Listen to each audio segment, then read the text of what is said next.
J'ai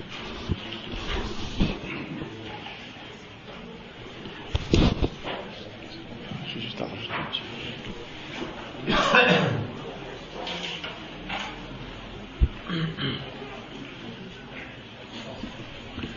إن الحمد لله نحمده ونستعينه ونستغفره ونعوذ بالله من شرور أنفسنا ومن سيئات أعمالنا من يهده الله فلا مضل له ومن يضلل فلا هادي له وأشهد أن لا إله إلا الله وحده لا شريك له وأشهد أن محمدا عبده ورسوله يا أيها الذين آمنوا اتقوا الله حق تقاته ولا تموتن إلا وأنتم مسلمون يا أيها الناس اتقوا ربكم الذي خلقكم من نفس واحدة وخلق منها زوجها وبث منهما رجالا كثيرا ونساء واتقوا الله الذي تساءلون به والأرحام إن الله كان عليكم رقيبا يا أيها الذين آمنوا اتقوا الله وقولوا قولا سديدا يصلح لكم أعمالكم ويغفر لكم ذنوبكم ومن يطع الله ورسوله فقد فاز فوزا عظيما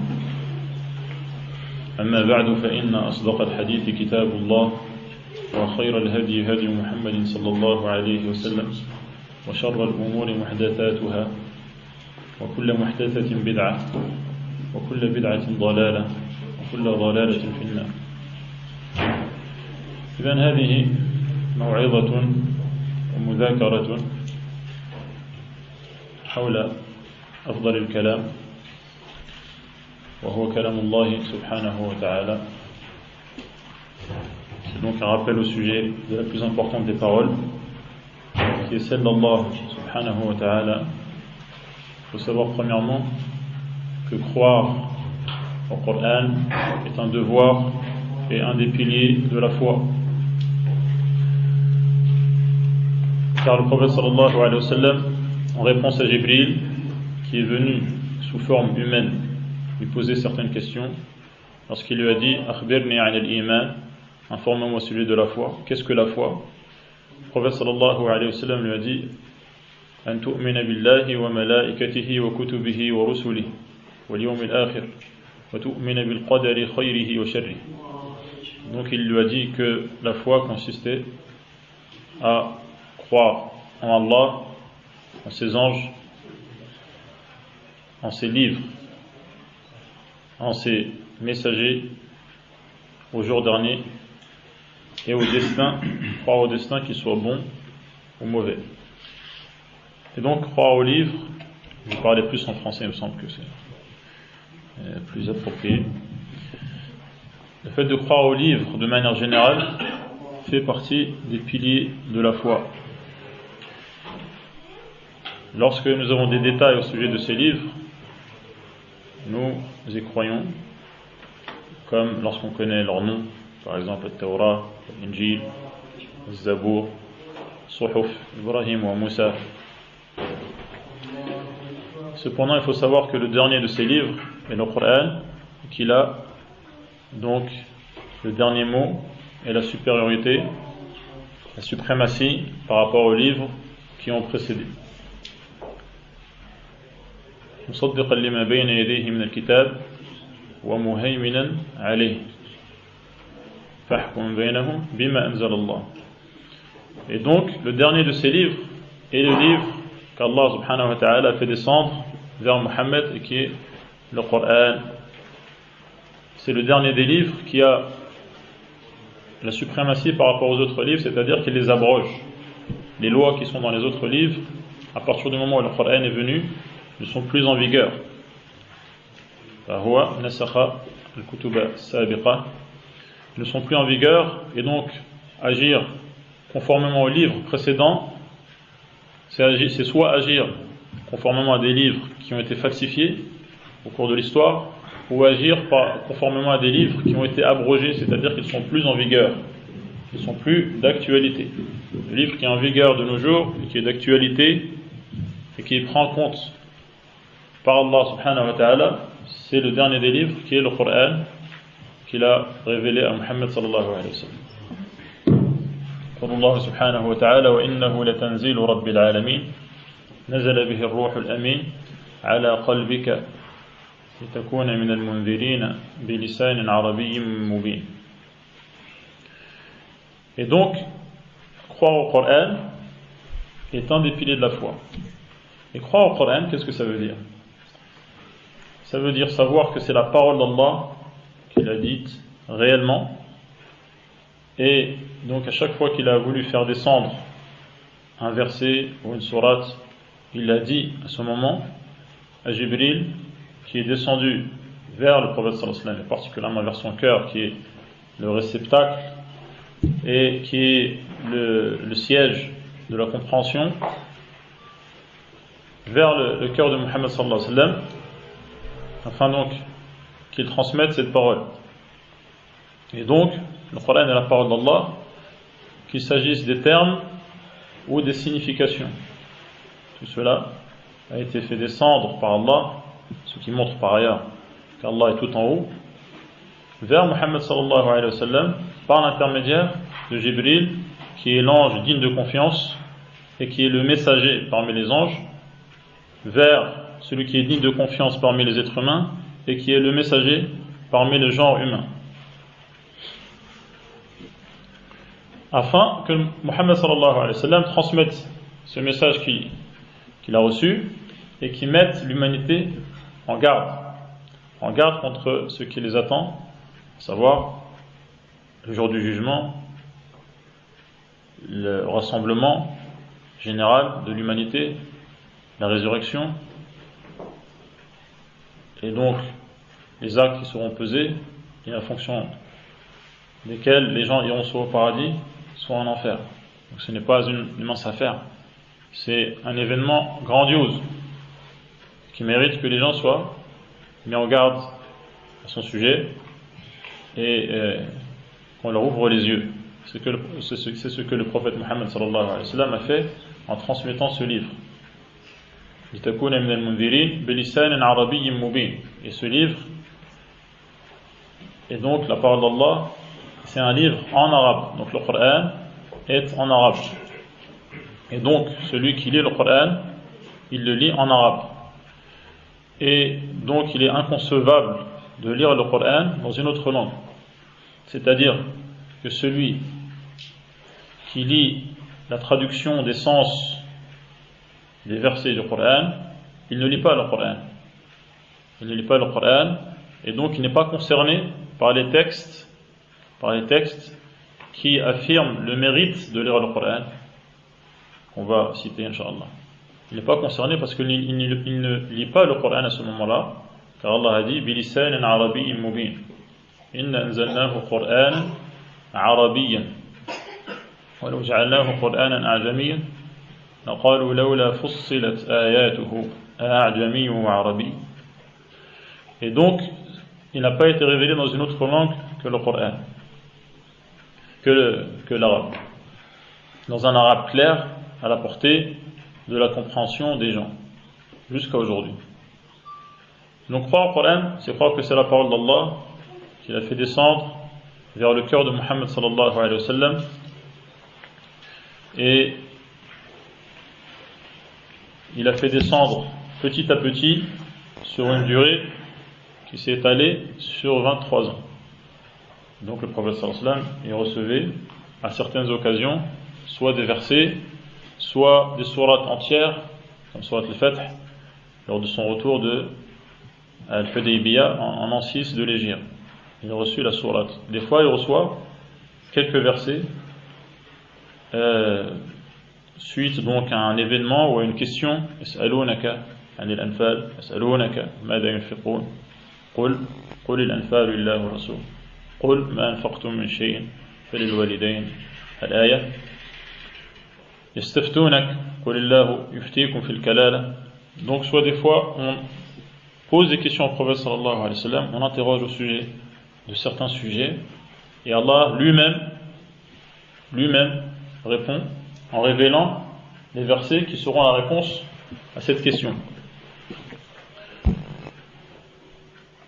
Bref, donc le Coran a commencé à être révélé lorsque le prophète sallallahu alayhi wa sallam se trouvait dans la grotte de Hira, qui est dans un des des monts qui encerclent la Mecque. Car la Mecque, donc, c'est une cuve encerclée, entourée de chaînes montagneuses. Et donc sur un des monts, il y avait une grotte dans laquelle un être humain peut se réfugier et avoir une vue sur la Kaaba. Et qui est donc aujourd'hui dans le quartier de Ouad Jalil, à la Mecque, le quartier de Ouad Jalil. Donc eux, ils sont au pied de la montagne. Et le prophète sallallahu alayhi wa sallam se trouvait dans cette grotte. Il se recueillait et se retirait et s'écartait du polythéisme qui était commis par son peuple, par sa tribu, autour de la Kaaba et à la Mecque. Et ensuite, Jibril, donc lors de la nuit d'Al-Qadr, comme Allah a dit, Inna anzalnahu fi laylati al-Qadr, est venu voir le prophète sallallahu alayhi wa sallam et il l'a donc serré d'une manière forte jusqu'à l'étouffer 3 fois. À chaque fois, il lui disait Iqra, récite. Le prophète sallallahu alayhi wa sallam disait, qu'est-ce qu'il disait? Ma ana biqari. Je ne sais pas réciter. Je ne sais pas lire. Et ensuite, donc au bout de la 3e fois,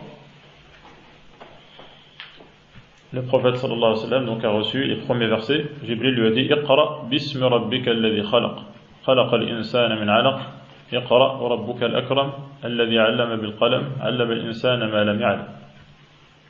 Il a reçu les premiers versets du Coran. Et ensuite, donc après une période où la révélation donc s'est interrompue de manière momentanée, fatra, certains savants donc l'estiment à 3 ans. Ensuite, donc le Coran a repris sa descente donc sur une durée qui s'étale sur donc toute la durée du message du prophète sallallahu alayhi wa sallam jusqu'au jour où il a quitté le bas monde sallallahu alayhi wa sallam.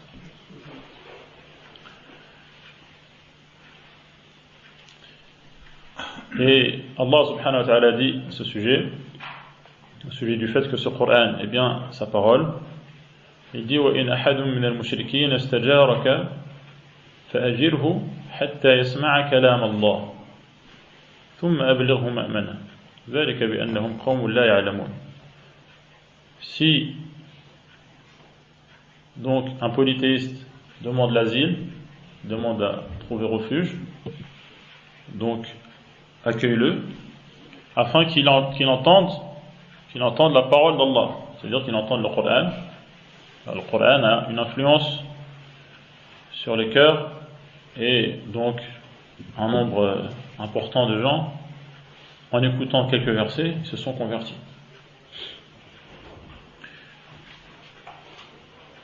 Et également Allah subhanahu wa ta'ala dit وَقَدْ كَانَ فَرِيقٌ مِّنْهُمْ يَسْمَعُونَ كَلَامَ اللَّهِ ثُمَّ يُحَرِّفُونَهُ.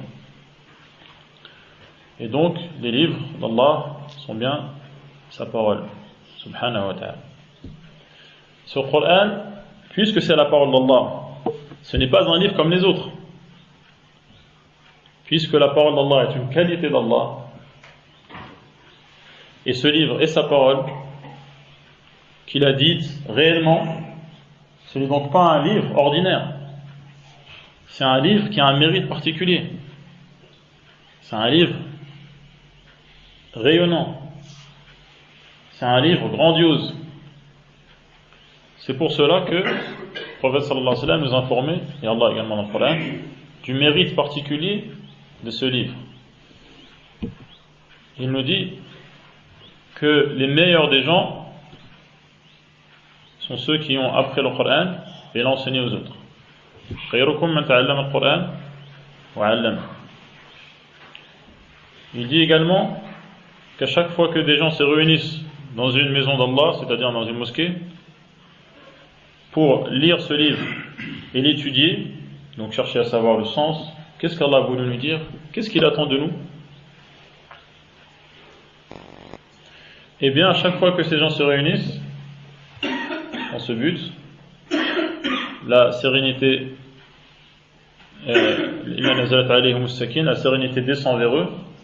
Ils sont recouverts de la miséricorde, de la pitié d'Allah, et les anges les encerclent. Les anges les encerclent. Et Allah parle d'eux. Il parle de ces gens qui lisent sa parole et cherchent à savoir qu'est-ce qu'Allah veut leur dire. Le prophète sallallahu alayhi wa sallam nous dit également que pour chaque lettre lue donc en arabe de ce livre, nous avons 10 récompenses pour chaque lettre qui est lue dans ce livre. Et le prophète précise bien, il dit bien, je dis bien, alif est une lettre, lam est une lettre, mim est une lettre. Et donc le simple fait de lire ce livre, même sans en comprendre le sens, procure 10 hasanat pour chaque lettre. Alors je vous laisse imaginer donc le nombre de hasanat ou calculer le nombre de hasanat en disant seulement Bismillahir Rahmanir Rahim ou en lisant le Fatiha. Que dire alors de ceux qui ont l'habitude de terminer le Coran plusieurs fois par mois ou de manière régulière? Et c'est une faveur extraordinaire venant de la part d'Allah subhanahu wa ta'ala. Et le prophète sallallahu alayhi wa sallam nous attache à ce livre et nous encourage à avoir des habitudes bien régulières et connues avec la parole d'Allah, en disant que celui qui maîtrise le Coran, qui lit de manière parfaite, les savants disent celui qui connaît bien par cœur et qui ne se trompe pas, qui ne mélange pas entre les versets, et donc qui lit sans s'arrêter, sans interruption, yaqra al-Quran wa huwa mahirun bihi, qui le maîtrise à la perfection, ma'a as-safarati al-kiram, il est avec les anges, qui servent d'émissaires donc auxquels on confie des tâches. والذي يقرأ القرآن ويتتعتع فيه وهو عليه شاق له أجران. Et celui qui lit le Coran en ayant du mal à lire et en butant sur les mots, parce qu'il doit les déchiffrer et donc il rencontre des difficultés. Lahu ajran, il a 2 récompenses. Je vais vous poser une question. Lequel des 2 a le plus de récompenses? Celui qui lit de manière parfaite, qui maîtrise, ou celui qui lit en éprouvant des difficultés?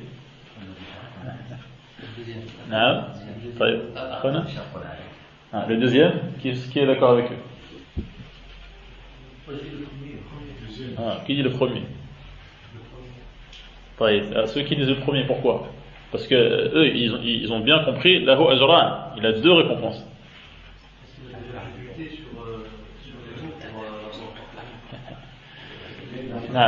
Il va dire plus. Ça c'est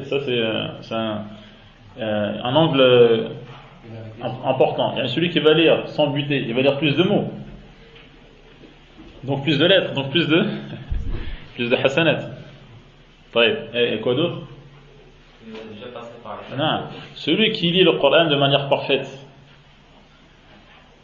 avant d'arriver à ce niveau et à ce degré, il est passé par le niveau de celui qui lit en ayant du mal, et il a dépassé ce niveau, donc il a un niveau supérieur. Et comment on peut comparer celui qui est avec les anges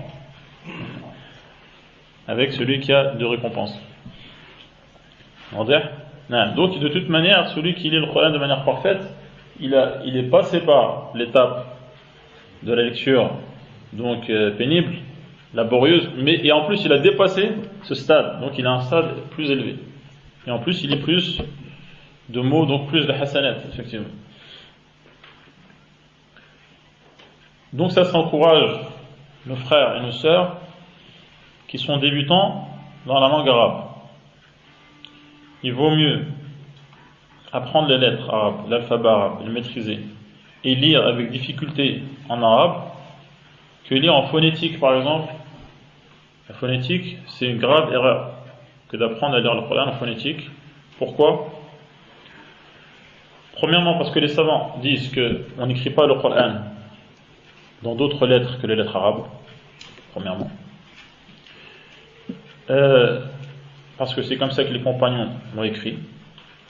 Et c'est comme ça, et il a été révélé en arabe.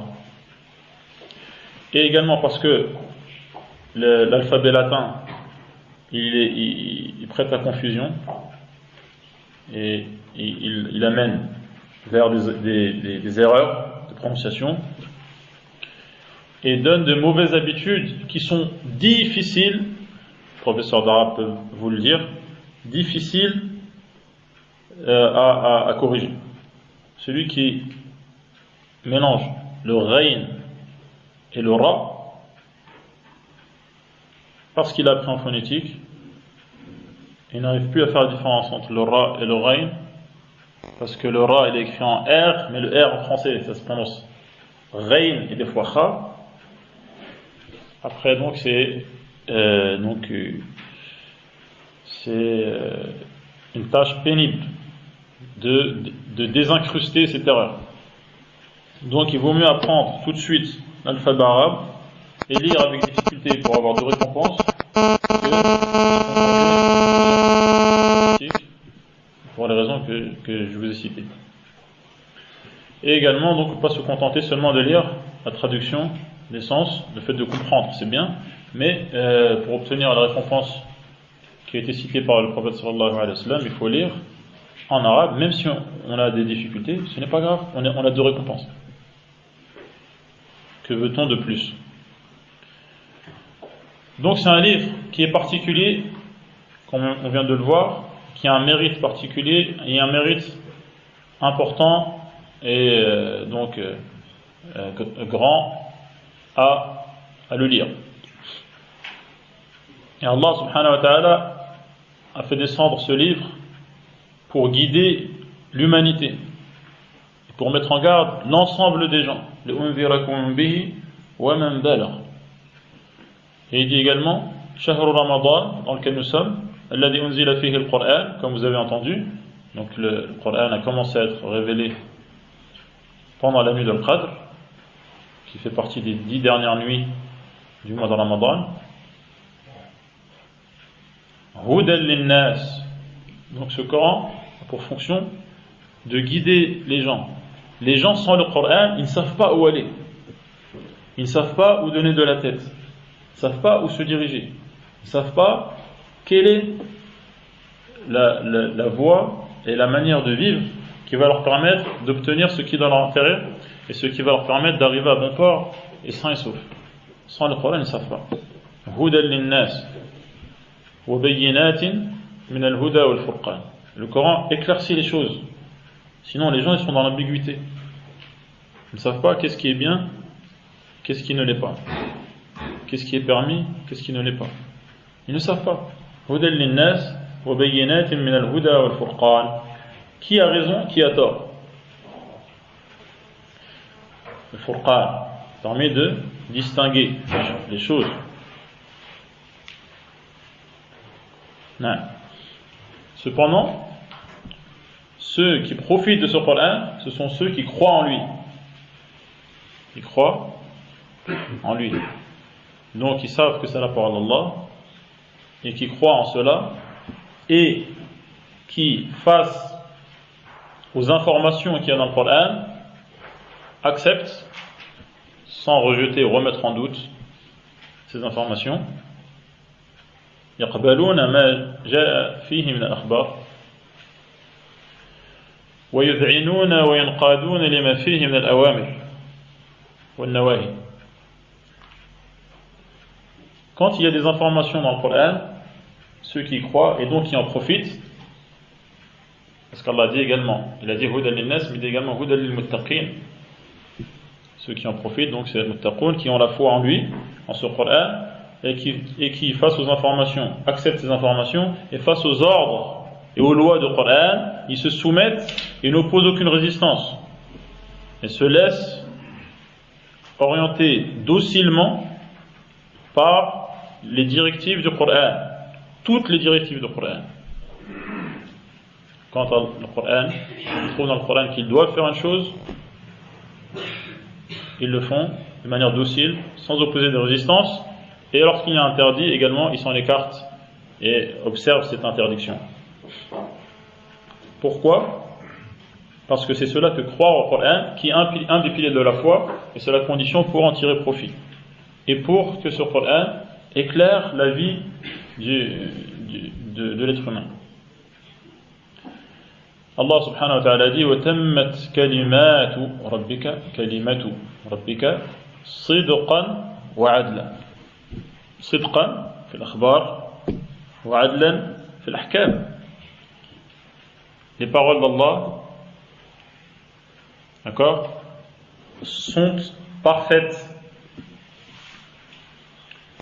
en matière de vérité dans les informations données, les informations qui sont dans le Coran sont les plus vraies et atteignent le plus haut degré de certitude qui puisse être atteint.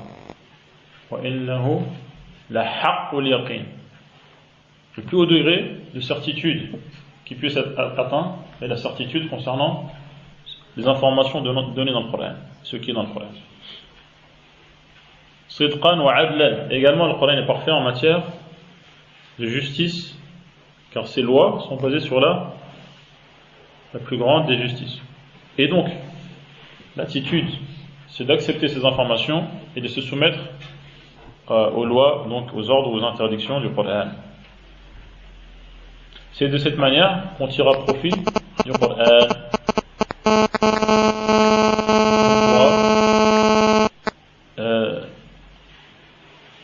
Être éclairé par le Coran, être guidé par le Coran, être guéri des maux du cœur et du corps par le Coran. Hudan lin-nas, donc Allah a fait descendre ce Coran pour guider les gens qui voudront croire en lui et donc se soumettre au Coran et à tout le Coran sans opérer de choix.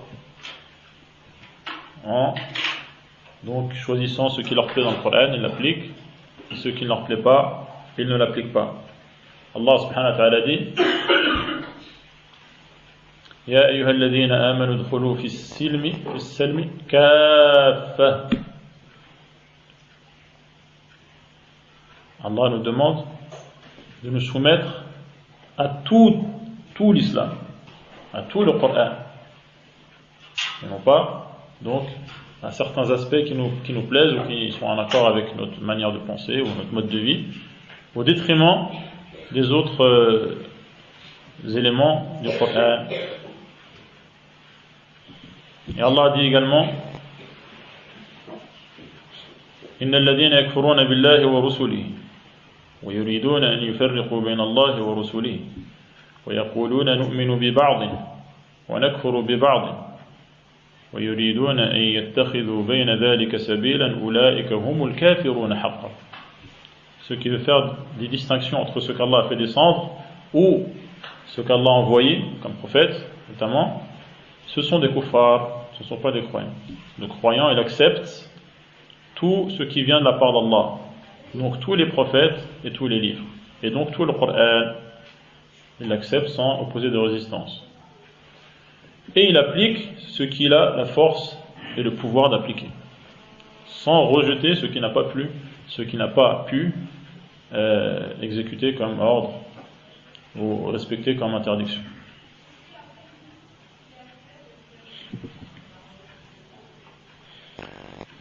Et donc, le croyant croit en ce Coran et il croit en ce Coran qui éclaire sa vie. Et il cherche à appliquer le Coran et il cherche à approfondir ses connaissances basées sur les informations données par le Coran et par la Sunna, c'est-à-dire les hadiths du prophète sallallahu alayhi wa sallam. Il n'y a pas de différence en matière donc de référence. Le Coran est une référence qui nous indique que la Sunna est également une référence. Car Allah a dit que وَأَنزَلْنَا إِلَيْكَ الذِّكْرَ لِتُبَيِّنَ لِلنَّاسِ مَا نُزِّلَ إِلَيْهِمْ. Allah indique dans ce verset que même les hadiths du prophète sallallahu alayhi wa sallam ont été descendus sur le prophète pour qu'il explique le Coran. Donc le Coran wahi, le sunnah wahi. وأنزلنا عليك الكتاب والحكمة وأنزلنا عليك ونزلنا عليك قل وأنزلنا إليك وأنزلنا إليك نعم وأنزل الله عليك الكتاب والحكمة وعلمك ما لم تكن تعلم وأنزل الله عليك الكتاب والحكمة. Donc le Coran a été descendu et la hikmah qui est la sunna ça veut dire le chemin à suivre. Ce chemin à suivre, quels sont les jalons et les traces, donc des pas qui sont à suivre donc, pour pouvoir avancer sur ce chemin, ce sont les hadiths. Al-athar, ça veut dire les hadiths, notamment. Et al-athar, ça veut dire les traces. Les traces, donc ce sont les hadiths. Les hadiths, donc, du prophète sallallahu alayhi wa sallam, constituent la voie à suivre, comme le Coran est également la voie à suivre.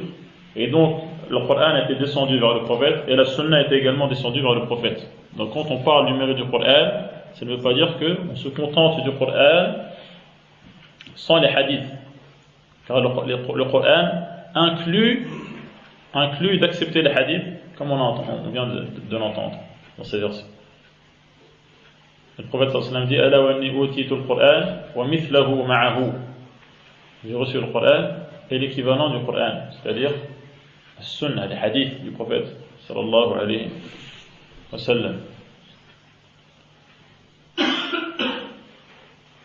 Lorsque Allah subhanahu wa ta'ala fait descendre Adam, notre père, et notre mère Hawa, après l'histoire que vous connaissez, qu'Allah a racontée dans plusieurs passages du Coran, afin que cela nous serve de leçon. Ya bani Adam, la yaftinannakum ash-shaytan, kama akhraja abawaykum min al-jannah. Ne vous laissez pas tenter par le diable. Le diable qui a quoi? Qui a fait sortir vos parents du paradis.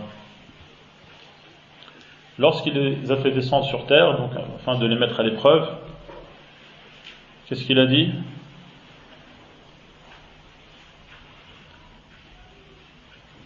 فإما يأتينكم مني هدى فمن تبع هدايا في البقرة وفي طه من تبع هدايا إذا في البقرة فمن تبع هدايا فلا يضل فلا في البقرة فلا خوف عليهم ولا هم يحزنون وفي طه فمن تبع هدايا فلا يضل ولا يشقى. Donc Allah a dit qu'il allait faire descendre, que allait leur venir, leur parvenir, donc à Adam et Hawa, et donc à l'humanité, Huda, qu'on retrouve dans l'autre verset. Alladhi, Shahru Ramadan, Alladhi, Unzila fi al-Quran, Huda. Donc, le livre d'Allah allait venir, notamment le Coran. Celui qui suit ce livre, il ne sera pas égaré sur terre, il ne fera pas partie des perdants, des malheureux dans l'au-delà. Celui qui suit ce livre, le Coran, il dit également donc aucune crainte à avoir et aucune tristesse ou chagrin ou souci. Donc suivre le Coran, c'est la garantie d'arriver à bon port, sain et sauf, sur terre et dans l'au-delà. C'est pour cela donc qu'Allah nous dit de ne pas suivre ce qui est contraire au Coran. Celui qui suit ce qui est contraire au Coran, yadil wa yashqa. Il s'égare, il ne trouve pas la bonne route, il ne sait pas qui a raison, il ne sait pas qu'est-ce qui est vrai, il ne sait pas où donner de la tête, et en plus il fera partie des malheureux dans l'au-delà.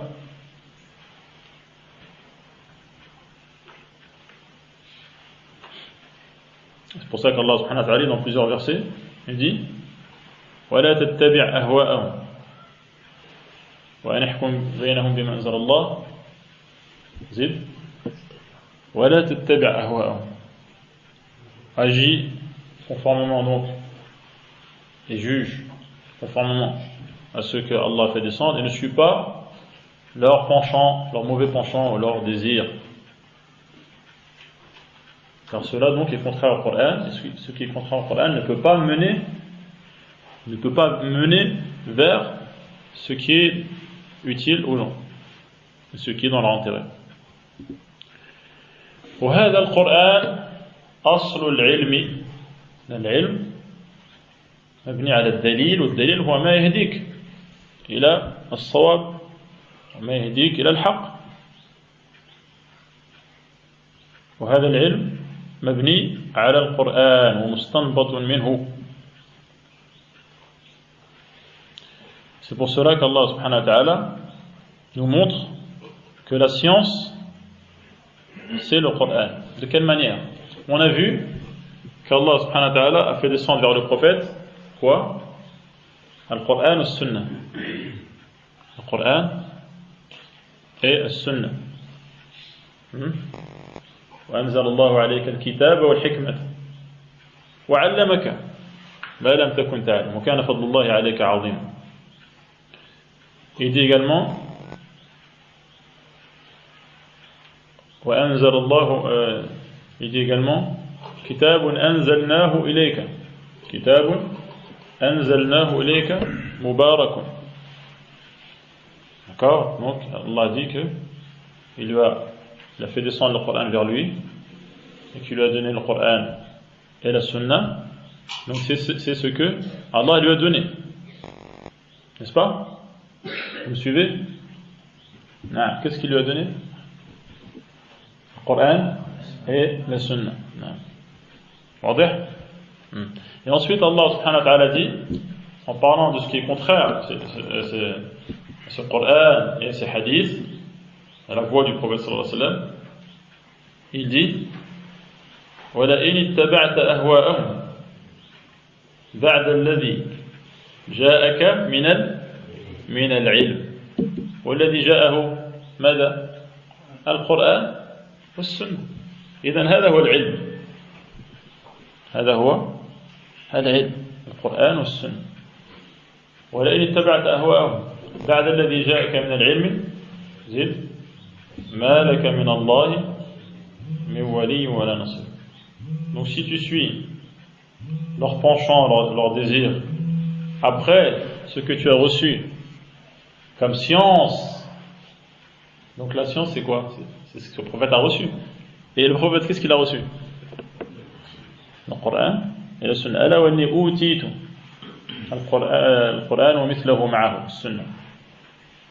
Et donc la science c'est le Coran et la Sunna. Si tu suis leur penchant après ce que tu as reçu comme science, ما لك من الله إنك إذن لم شنو؟ ولئن اتبعت أهواءهم بعد الذي جاءك من العلم ما لك من الله من ولي ولا نصير. Personne ne pourra t'aider contre Allah s'il veut te punir à cause de cela. Et personne ne pourra te secourir si Allah veut te punir parce que tu as suivi, parce que tu aurais suivi, c'est une supposition, parce que tu aurais suivi donc leur penchant après ce que tu as reçu comme science, c'est-à-dire le Coran et la Sunna. Également Allah subhanahu wa ta'ala dit, donc dans le même sens, un sens proche, وَلَئِنِ اتَّبَعْتَ أَهْوَاءَهُمْ مِنْ بَعْدِ مَا جَاءَكَ مِنَ الْعِلْمِ إِنَّكَ إِذًا لَمِنَ الظَّالِمِينَ. وَلَئِنِ اتَّبَعْتَ أَهْوَاءَهُمْ بَعْدَ مَا جَاءَكَ مِنَ الْعِلْمِ ما لك من الله من ولي ولا واق. Donc à chaque fois Allah a fait une opposition entre la science que le prophète a reçue et qui est donc le Coran et la Sunna et les penchants des gens qui ne suivent pas le Coran et la Sunna, d'accord, et qui sont contraires à la science qui est le Coran et la Sunna. Donc ce qu'Allah a envoyé au prophète, ce que le prophète a reçu de la part d'Allah, c'est le Coran et la Sunna. Et Allah l'appelle science. Et également ce que le prophète a transmis, c'est quoi? Al-Qur'an wa Sunna. Wa inna al-anbiya lam yuwarrithu dinaran wa la dirhaman wa innama warrathu al-ilm. Encore une fois, on retrouve que l'ilm désigne al-Qur'an et al-Sunnah. Donc, tous les textes que vous entendez qui parlent du mérite de la science et des savants, ça désigne qui? Quelle science? Dans les textes, al-Qur'an ou al-Sunnah. Et les savants, ça désigne les savants de quoi? Al-Qur'an ou al-Sunnah. Ceux qui ne remettent pas en cause l'intérêt d'étudier d'autres sciences, la botanique ou l'astrophysique ou la mécanique ou la plomberie, ça ne remet pas en cause l'intérêt d'étudier ces sciences, mais c'est pour attirer l'attention sur le fait que ce qui est désigné dans les textes par la science et le mérite de la science et le mérite des savants, on a l'ulama wa al-anbiya, etc., ça désigne kitab ou sunnah. Vous avez compris? C'est pour cela que les salaf, donc les premières générations, sahaba, tabi'un, tabi'in, l'a'imma, Malik, Shafi'i, Ahmed, وغيرهم من السابقين والمهاجرين ومن تبعهم بإحسان, ils ont donné une importance capitale au Coran dans la science.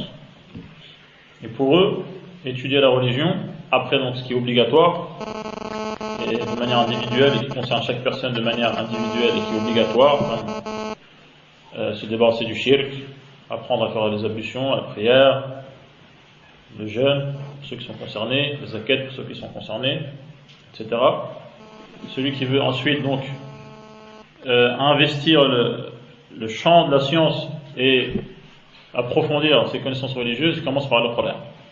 Il commence par Al-Qur'an, comme on vient de le voir, c'est la base de la science. Et donc, ils enseignent le Qur'an à leurs enfants.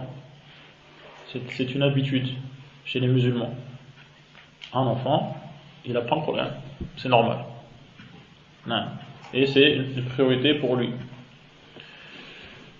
Et également, les savants du hadith ne transmettaient pas les hadiths à un étudiant avant qu'il ait terminé d'apprendre le Qur'an. Prendre par cœur, bien sûr.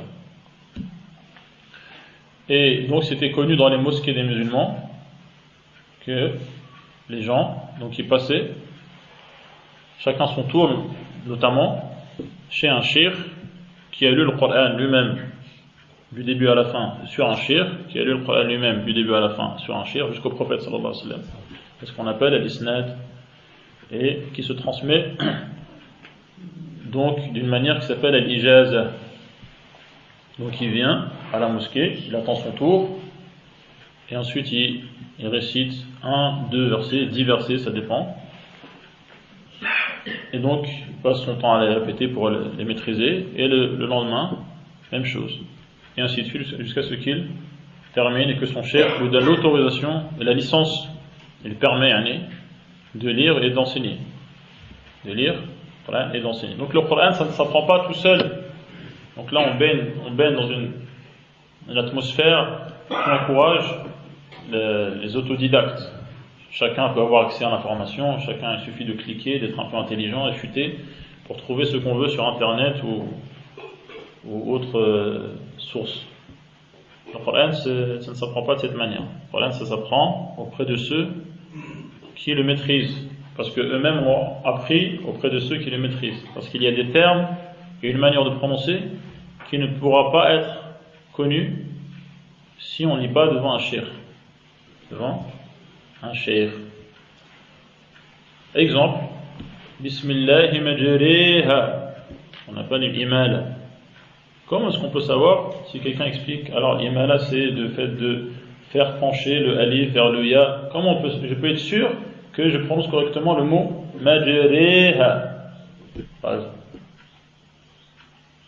Comment est-ce que je peux être sûr que je prononce correctement le tashil dans a'jamiyun en arabe? A'jami.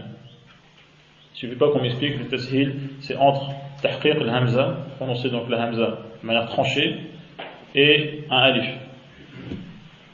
Comment je peux être sûr? Si je lis devant mon cheikh, il va me corriger ou confirmer ma lecture.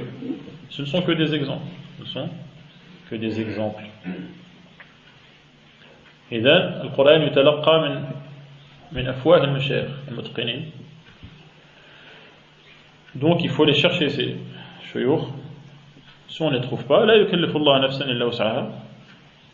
La moindre des choses, ce sera d'écouter les cassettes de ceux qui maîtrisent, comme Al-Husari par exemple, que ce soit dans la lecture de Hafs, la lecture de Warsh, ou même d'autres. Il a dans des enregistrements du début du Coran à la fin. La moindre des choses, donc c'est d'écouter pour savoir comment les mots se prononcent. Car donc, il faut que la prononciation soit correcte. Ça c'est le seuil minimum. Yani ne pas prononcer une lettre à la place d'une autre. Bien dire par exemple an'amta et non pas al-amta. Ou par exemple bien dire shahru ramadan et non pas shahru ramadan par exemple. Ou bien dire par exemple mustaqim avec un mim et non pas mustaqim. Ça c'est obligatoire. Et ensuite donc celui qui veut maîtriser le tajwid et le perfectionner, tant mieux pour lui. Mais il ne doit pas falsifier le Coran. Falsifier le Coran en manquant à la prononciation correcte. Ça c'est la première étape, lire le Coran. Nous avons reçu l'ordre de lire le Coran et de le lire correctement. إنما أمرت أن أعبد رب هذه البلدة الذي حرمها وله كل شيء وأمرت أن أكون من المسلمين وأن أتلو القرآن. Le prophète a reçu l'ordre et nous-mêmes donc de lire le Coran. Il faut le lire correctement. Et ensuite, il faut le comprendre. Il faut le comprendre en demandant aux savants de nous expliquer ou en ayant recours à leurs ouvrages. Et ensuite, il faut l'appliquer. Il faut l'appliquer, le Coran. Sinon, ce sera une preuve contre nous. Car le prophète sallallahu alayhi wa sallam dit Al-Qur'an hujjatul laka aw alayka. C'est une preuve en ta faveur ou une preuve contre toi. Wa ahlul Qur'an hum alladhina ya'maluna bihi. Laysa mujarrad al-hifz wa l'itqan fi al-ada'. Ahlul Qur'an, les habitués du Coran, ce sont les gens qui appliquent le Coran. Wa in lam yakun hafizan كما ذكره أهل العلم وهذا ينسب إلى ابن القيم. أهل القرآن الذين يقرؤونه ويعملون به وخلقهم القرآن وإن كانوا لا يحفظونه, même s'ils ne connaissent pas par cœur, mais s'ils ont l'habitude de consulter le Coran et de l'appliquer, de respecter les lois du Coran, ils font partie de Ahl al-Qur'an, qui sont, comme le prophète a dit, Ahlullahi wa khassatuhu. Ce sont les privilégiés d'Allah, ceux qui appliquent le Coran. Non. Et donc appliquer le Coran, également employer le Coran comme remède. Le Coran c'est un remède contre les maux, les maladies du cœur, comme le fait d'aimer le péché, d'être attiré par le péché, comme le fait donc de ne pas vouloir le bien des musulmans, ou comme le fait donc de ne pas être convaincu par l'islam et par les lois de l'islam et par la justice de l'islam. Ce sont des maladies que le Coran guérit et éradique à la racine, car tout faux argument et toute ambiguïté a une réponse dans le Coran. Celui qui étudie le Coran, il lit le Coran et comprend le Coran, il peut répondre à n'importe quelle ambiguïté et à n'importe quel faux argument présenté contre la vérité. Car Allah subhanahu wa ta'ala dit وَلَا يَأْتُونَكَ بِمَثَلٍ إِلَّا جِئْنَاكَ بِالْحَقِّ وَأَحْسَنَ تفسيرا. Il dit également بَلْ نَقْذِفُ بِالْحَقِّ عَلَى الْبَاطِلِ فَيَدْمَغُهُ فَإِذَا هُوَ زَاهِقٌ. Le Coran est une réponse à n'importe quelle ambiguïté lancée par les ennemis de l'islam pour faire douter donc les musulmans, ou empêcher ceux qui ne sont pas musulmans de s'intéresser à l'islam ou de se convertir à l'islam. Il nous reste à nous maintenant d'ouvrir le Coran et d'ouvrir nos cœurs pour comprendre ce qu'Allah nous a demandé et fournir des efforts pour appliquer ce Coran dans notre vie de tous les jours. Et ce mois est l'occasion de le faire. Ce mois est l'occasion de le faire, car c'est le mois durant lequel le Coran a été révélé ou a commencé de révéler. C'est également le mois durant lequel le prophète sallallahu alayhi wa sallam il révisait le Coran avec Jibril. C'est également le mois durant lequel le prophète sallallahu alayhi wa sallam a instauré le tarawih en priant 2 ou 3 nuits. Le tarawih, ensuite il s'est arrêté de peur que le tarawih ne devienne obligatoire. Et donc salaf, les premières générations, ils lisaient le Coran encore plus pendant ce mois. Ceux qui avaient l'habitude de lire le Coran en une semaine, comme cela est mentionné dans les hadiths, de lire le Coran en 7 jours. Et c'était donc ce que faisaient beaucoup de compagnons. Ils avaient une séparation du Coran en 7 parties. Ils n'avaient que 7 hizb. Que 7. Et chaque jour, il lit 1/7 du Coran. Subu', le Coran fait couler. Donc par exemple, le premier jour, il va lire Al-Fatiha, Al-Baqarah, Al-Imran, Al-Nisa. Et ainsi de suite, jusqu'à ce qu'il termine.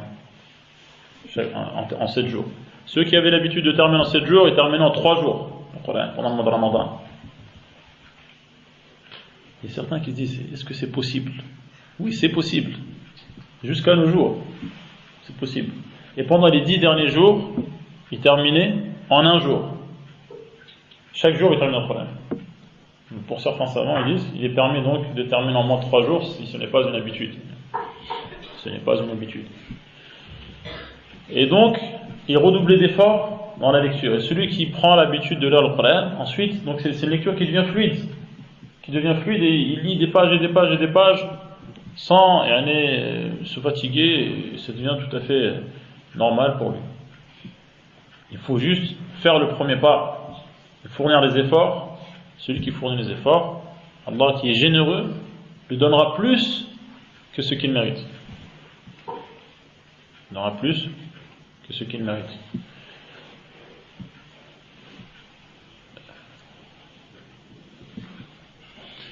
Donc, je vais terminer en lisant une parole,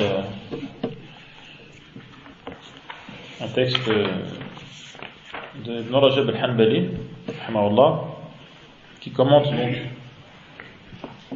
le hadith où le prophète sallallahu alayhi wa sallam dit, وهو حديث خرجه الإمام أحمد والنسائي والترمذي من حديث النواس بن سمعان عن النبي صلى الله عليه وسلم قال ضرب الله مثلا صراطا مستقيما.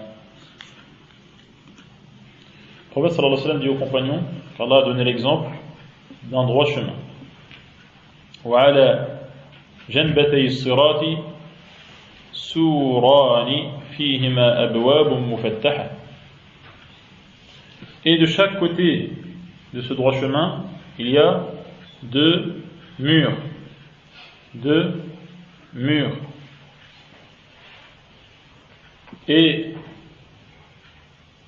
donc dans le mur de chaque côté, dans chaque mur, il y a des portes ouvertes. Des portes ouvertes. وعلى الأبواب ستور مرخاة. Et donc, chaque porte ouverte est recouverte d'un rideau. D'accord? وعلى باب الصراط داع. À l'entrée de ce chemin, il y a quelqu'un qui appelle et dit أيها الناس ادخلوا الصراط جميعا ولا تعوجوا. Il appelle les gens, il leur dit empruntez tous ce chemin et donc ne vous égarez pas en le quittant à droite ou à gauche et marchez droit. وَدَاعٍ يَدْعُو مِنْ جَوْفِ الصِّرَاطِ.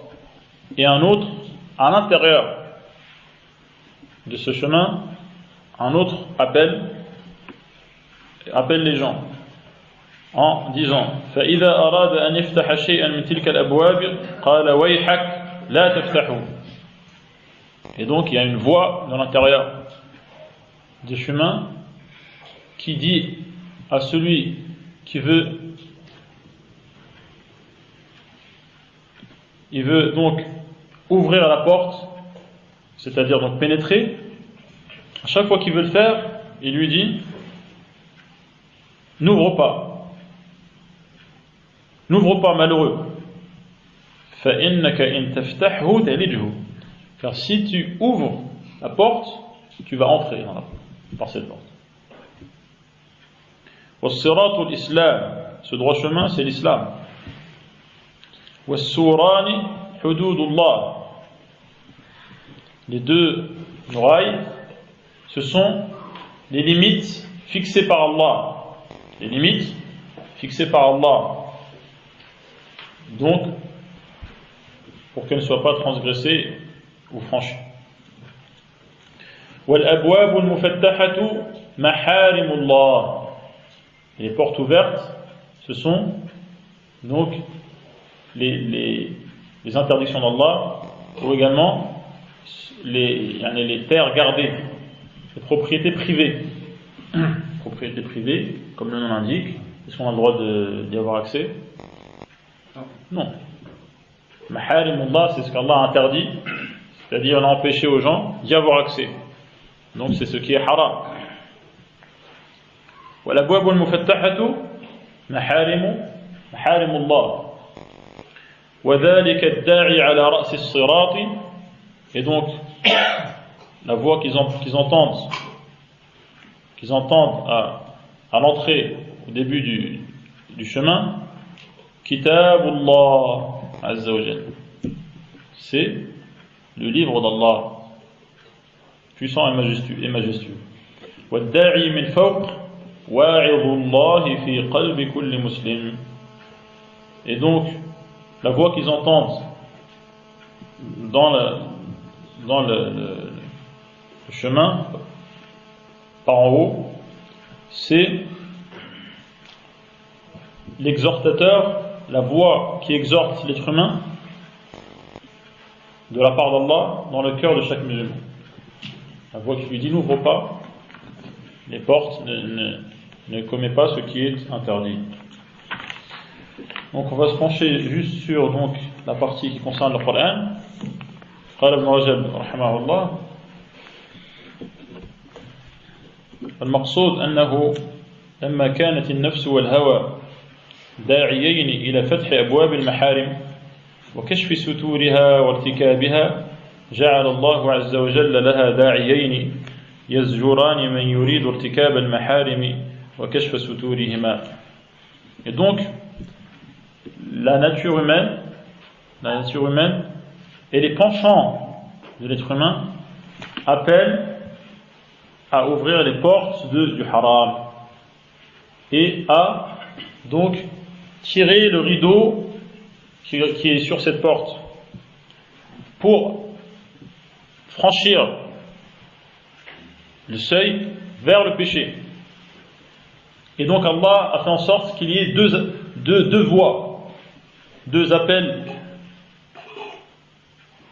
qui empêchent et dissuadent le musulman de quoi?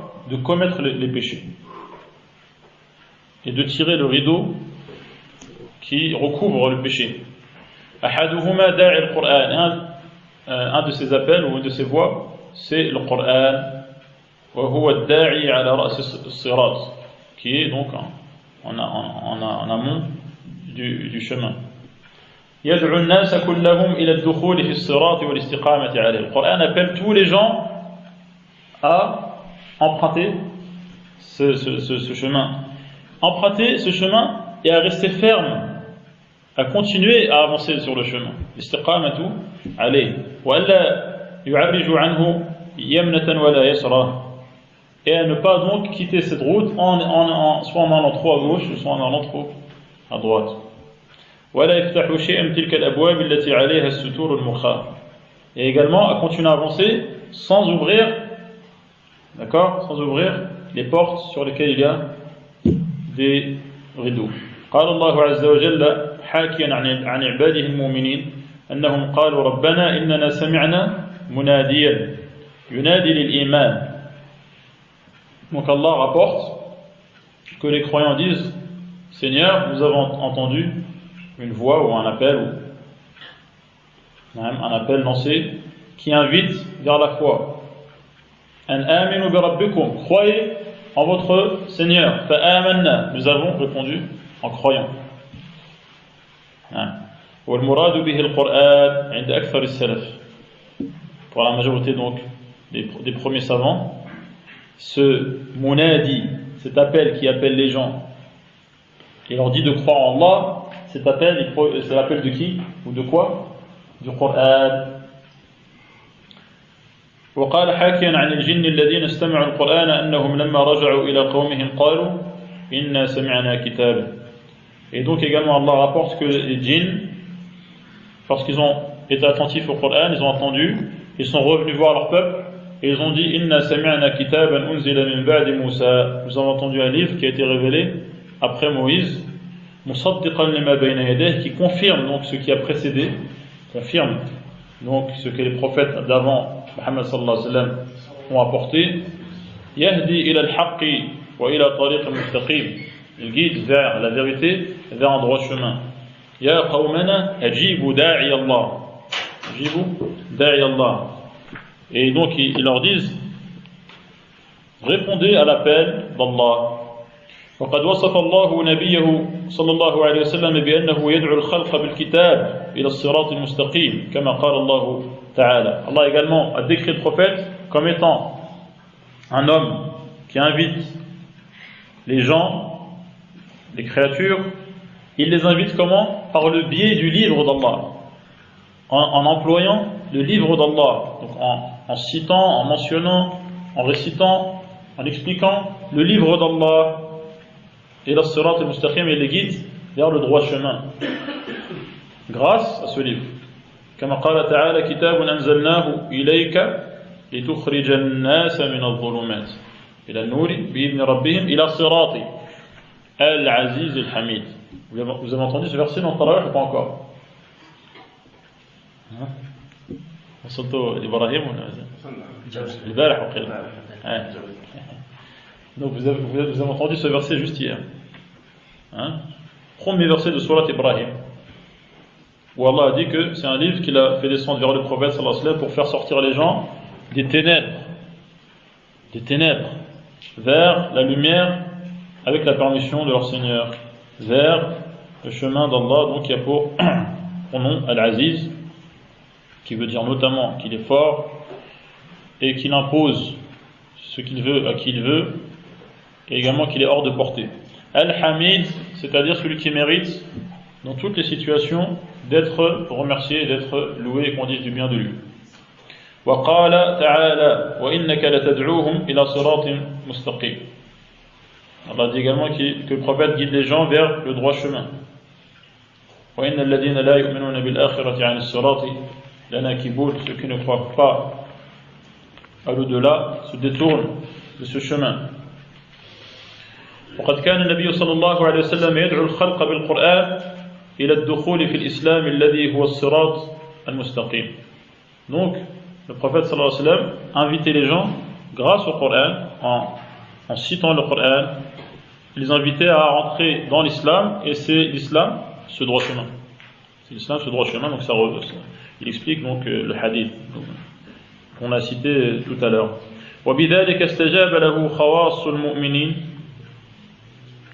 Et donc, les croyants qui ont un mérite particulier ont répondu favorablement à l'appel du prophète sallallahu alayhi wa sallam, كأكابر المهاجرين, comme donc les grands noms des sahaba qui ont émigré avec le prophète sallallahu alayhi wa sallam, والأنصار, ceux qui les ont accueillis à Médine. ولهذا المعنى قال مالك فتحت المدينة بالقرآن. pour cela que Malik a dit, donc, Médine a été conquise grâce au Coran.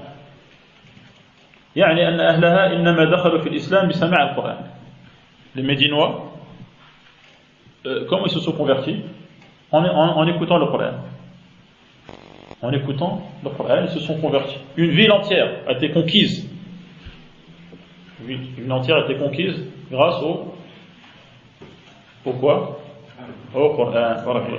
كما بعث النبي صلى الله عليه وسلم مصعب بن عمير قبل أن يهاجر إلى المدينة فدعا أهل المدينة إلى الإسلام بتلاوة القرآن عليه فأسلم كثير منهم. كثير. Le prophète sallallahu alayhi wa sallam a envoyé, pas n'importe qui, pour faire la da'wa, il a envoyé Mus'ab ibn Umayr, avant que lui-même ne quitte la Mecque vers Médine. Et donc, Mus'ab ibn Umayr a invité les Médinois à l'islam. Comment ils les ont invités à l'islam? Ils récitaient le Coran. Ils récitaient le Coran. Et donc, un nombre important s'est converti suite à cela.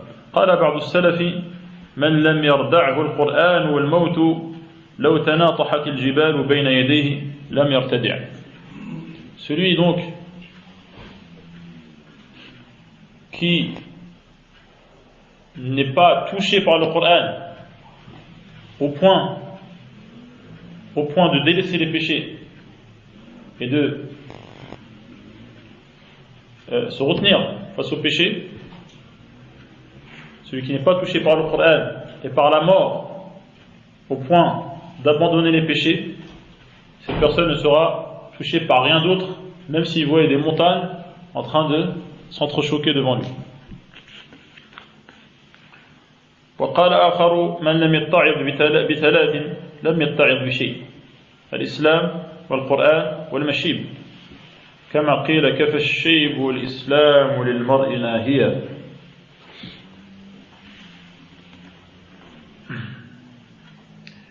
Donc, un autre a dit, celui qui ne tire pas de leçon de trois choses, il ne tirera jamais de leçon. Celui qui ne tire pas de leçon du Coran, de l'islam, du Coran et des poils blancs. Les poils blancs, et donc celui donc qui n'obéit pas à l'interdiction que lui donne l'islam, et les poils blancs, ils lui interdisent de faire ce qui ne convient pas. Je voulais dire que les poils blancs et l'islam sont des censeurs suffisamment convaincants. Les censeurs, il y a des gens qui empêchent de faire le mal. انتهى المقصود من كلامه رحمه الله. صلى الله أن يجعلنا وإياكم من الذين يستمعون القول فيتبعون أحسنه. اجتهدوا في القرآن في هذا الشهر. اجتهدوا في هذا الشهر فإن لم تجتهدوا فيه فما أدري متى سنجتهد كلنا معنيون بالأمر. Donc on est tous concernés par ce qu'on vient de lire. Comme je vous ai dit au début, on révise tous ensemble ce qu'on connaît et on se rappelle donc ce qui nous est utile tous, sans distinction entre l'émetteur et le récepteur. Et donc nous sommes dans le mois du Coran. Si nous ne faisons pas d'efforts pendant ce mois, je ne sais pas quand est-ce qu'on va s'y mettre. Ceux qui ne savent pas encore lire l'arabe, Inch'Allah, c'est le dernier mois de Ramadan durant lequel ils ne savent pas encore lire le Coran. Ceux qui savent lire l'arabe mais qui ne lisent jamais le Coran, ça c'est une catastrophe.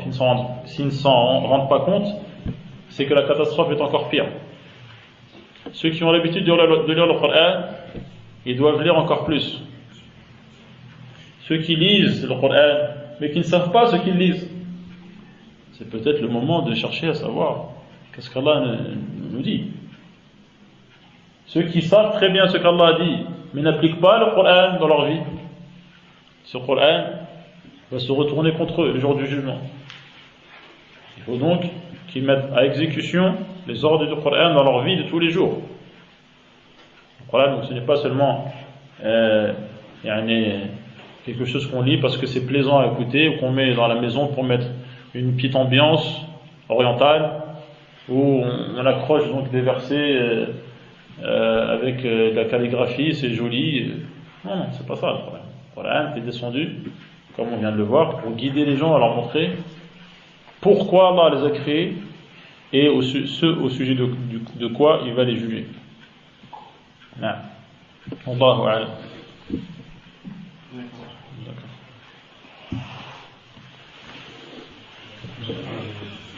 Ça que